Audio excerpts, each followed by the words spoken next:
अगं मी आता माझ्या डोळ्यांनी बघून आले. म्हणजे मावशी अगं मी तुला सांगते काय झालं. मी ना बाहेरून येत होते तर ना आउट हाऊस मधून जोर जोरात भांडण्याचा आवाज आला मला. हो अरे सुजित, मी जाऊन बघितलं ना तर वॉर्डन आणि मणी हे दोघे भांडत होते. काय? अरे हो, अरे इतकंच नाही, भांडत काय होते. अरे ती वॉर्डन आहे ना वॉर्डन, तिने तर मणीवर हात उचलला.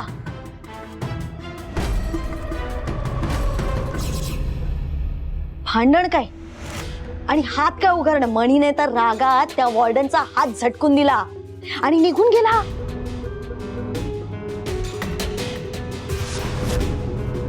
तेव्हा शपथ, सिरियसली? विश्वास ठेव रे, मी कधी खोटं बोलते का? नाही ना.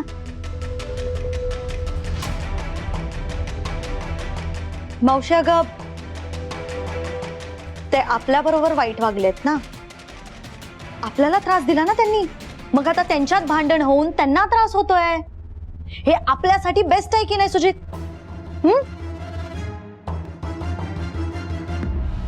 ह्या दिन्यानं आता हे काय नवीन नाटक केलंय?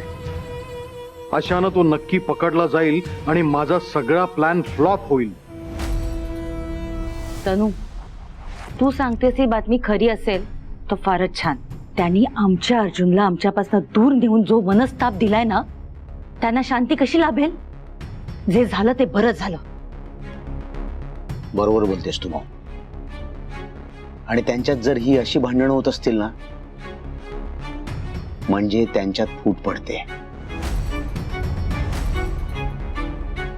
आणि ही गोष्ट आपल्यासाठी चांगलीच आहे.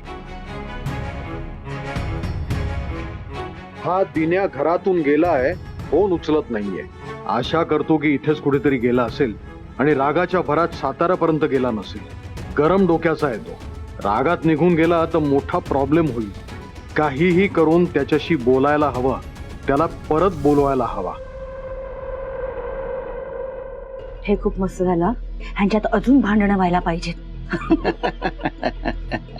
काका एवढे डिस्टर्ब काय आहेत?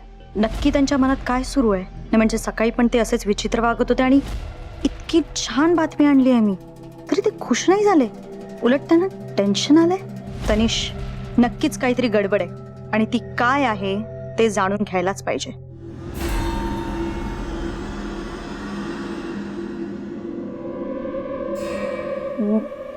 मावशी अगं मी विसरलेच, मला ना माझ्या फ्रेंडकडे जायचंय नोट्स घ्यायला.